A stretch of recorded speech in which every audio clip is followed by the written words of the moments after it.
Hey guys, this is Jake from Memory Cards, and I'm here with Julian, and we're trying something a little bit different today. We're doing a dual review, so you'll get kind of two reviews in one here for Warriors Orochi 4 on the Nintendo Switch. So this is a new format. Let us know if you enjoy it, let us know if you don't enjoy it, just leave a comment, leave a thumbs up, thumbs down, whatever, and we'll get the hint. But please, if you feel like it, leave some feedback. Maybe we can improve this series, and it'll be a better thing in the future. When it comes to the story, every Warriors game is essentially at odds with itself. Each entry may tell a story, but it would also function more or less fine without one. Nonetheless, there is a patchwork epic drama told through character dialogue in and out of missions. If you are familiar with the series, the narrative shouldn't be too hard to follow, but newcomers will often be scratching their head, as I was. The story is just really a thin mask over what the true purpose of these games is, which is being a relatively mindless hack and slash and button mash battle simulator. For me, the game suffers most in the story department. It just wasn't interesting to me whatsoever. I'd rather be in the thick of it on the battlefield. The initial story did a great job of setting up a catalyst, but throughout my time playing, I just slowly lost interest in the overall story. I would much rather just be playing the game. As the story went on, it just kind of dwindled and dwindled, and I ended up skipping a few cutscenes here and there. The beauty of these games is that returning to them is easy and just as satisfying as if you had never left. Of course, every iteration attempts to add a new concept, but usually it is a boon instead of a wrench in the gears.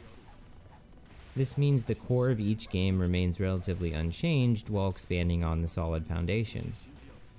The big addition to Warriors Orochi 4 is the magic skills each character is equipped with. The magic is extremely satisfying to use, and taking out hundreds of enemies at a time with a hyper beam attack is, well, frankly addicting. One thing that Warriors Orochi 4 does perfectly, in my eyes at least, is its customizability. You're able to customize everything from who is on your team to which weapons they're using, and boy oh boy is there a lot to choose from. Not only can you choose 3 different playable teammates, but you also get to choose 4 members that will aid you on the battlefield. Being able to choose your whole team is great because every character has different pros and cons. You have to choose wisely to get a good synergy going. Relationships will flourish the longer that you have a set team, which means you'll get bonuses on the battlefield. The musical score that backs the combat works well enough, but it is also hardly noticeable. A myriad of traditional Chinese and Japanese battle hymns that tend to drone on into nothingness. However, the battle effects are masterfully done and feel like an essential part of enjoying the combat. As you march your way into a crowd of hundreds of enemies, the swords clang and clash in a fantastic cacophony. The voice acting in Warriors Orochi 4 is absolutely fantastic. The voices felt like they belonged to the portraits. It helped build a lot of immersion. And the music that plays during certain important cutscenes is incredibly infectious. It really helps build a kind of daunting force that is coming. The sound effects during gameplay really work, and it helps you feel like you're in the thick of it on the battlefield. In order to capture so many moving enemies on screen, it makes sense that the textures and character models are often muddy and drab. That being said, there should have been more to brighten the visuals up. The quality shown here would be better compared to a last-gen game rather than the power of the current gen. I was pleasantly surprised upon first playing Warriors Orochi 4. After seeing gameplay on PS4 and Xbox One, I'd assumed the game would look drastically different from those versions. It does look different in some ways, but overall, it still maintains a great feeling. The main characters will always look infinitely better than their fodder cohorts, and they do a great job of standing out from the rather meek and bland and war-torn environments. The Switch version definitely suffers from some weaker draw distance and pop-in, but the plus side to that is being able to take the game anywhere you go. Alright, so we just covered some of the basics about what we felt about this game, but I want to ask you, Jake, if this is something, if this game is going to be something you're going to return to, or not. I'm interested to know. Yeah, I definitely think that it's something that I'll return to, especially with online co-op. I was getting kind of fatigued playing it by myself, and it definitely seems like something that is meant to be played together. It seems more built that way for me, at least in my eyes. After owning both Hyrule Warriors and Fire Emblem Warriors, I don't think you've played either of them, they never really caught my attention for more than, an hour or two, but this game definitely keeps my attention. How about you? Yeah, for sure. I mean, I think that if you're a newcomer or a returning fan of the series, There's enough content here. I feel like there's just something for everyone. For me, you're right. I don't have a ton of recent experience playing any of the Warriors games. Any game in the series for that matter. I think I've played 3 or 4, and there's a lot of these games. I think I counted at least 30 or 31, and that's not in counting the Hyrule Warriors or any of those games. This is like the core Warrior series. But I found that the combat and the addictiveness of it was enough for me to feel like this is definitely something I want to play and come back to, especially as you mentioned, playing in a co-op scenario. Like, we had a ton of fun playing this online together, and it's something that, you know, I would recommend playing with a friend online, but it's something you don't want to you don't have to focus a ton on it. Like, you could just play with a friend, like just talk about whatever, you know, as we did. Like, you can play this game and just kind of talk about anything, and it just feels good. It's like a natural thing. It's like a comforting thing. Yeah, it's kind of like a podcast game to me, like Binding of Isaac or something. Oh, for sure. Yeah, I agree with that completely. So, like, when I first went into this game, it blew me away, because I was like, they can't have 170 playable characters. Like, that's just not possible.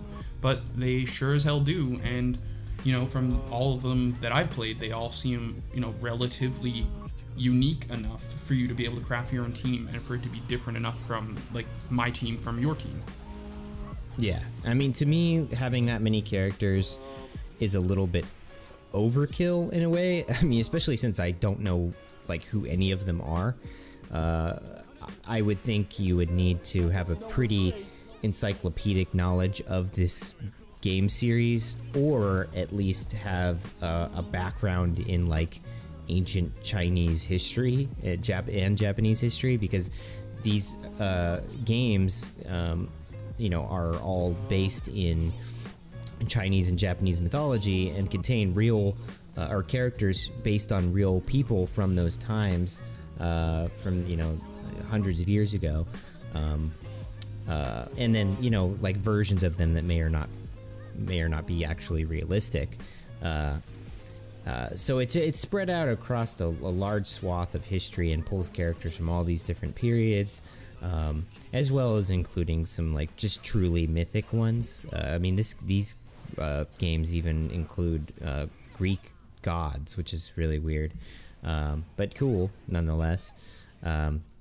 So if you're a fan of, like, history, this will be a game that would satisfy you, I would think, because of how much you can learn about ancient history if you really pay attention. Yeah, for sure. But obviously, that being said, don't play this game for a history test coming up, because I'm sure it'll be wildly inaccurate. It could, more than likely, pretty inaccurate. Over exaggerated, at least. Yeah, for sure. But yeah, I mean, I found that, you know, like, myself personally, I really like things that are based on actual historical events, but skewed in a way to make them fantastical. So like an alternate history type thing. And I feel like that's what these games are doing, essentially, is like mimicking these famous battles throughout history, but including characters who have the ability to use crazy magic and sweep across the battlefield, like almost like you're flying and carrying like hundreds of enemies behind you in a swarm of damage. It's pretty crazy to see, and super satisfying to be in control of that. Yeah, for sure, totally. I wholeheartedly agree. And after my experience with this game, like, I'll definitely be on the lookout for another game in the series, or either like another Dynasty Warriors or Samurai Warriors game. Yeah, so you could tell from what we mentioned that the high points of this game was the combat, the co-op, just the gameplay itself is really well done. And the customization of the game now is to a point that's really accessible and interesting. And some of the lower points were the sound and the visuals. They're okay, but, you know, they could be improved, I thought. But you're really playing this game for the what is the core, as I describe it, the core of this game, which is the combat, and it's the best it's ever been for any of the Warriors games. Yes, absolutely. So that was our review, our new format of Warriors Orochi 4. So let us know, once again, down in the comments below if you enjoy the format, what we should change, if you don't like it at all, and we'll go from there. So thanks for sticking with us as we try and find some new content to push out.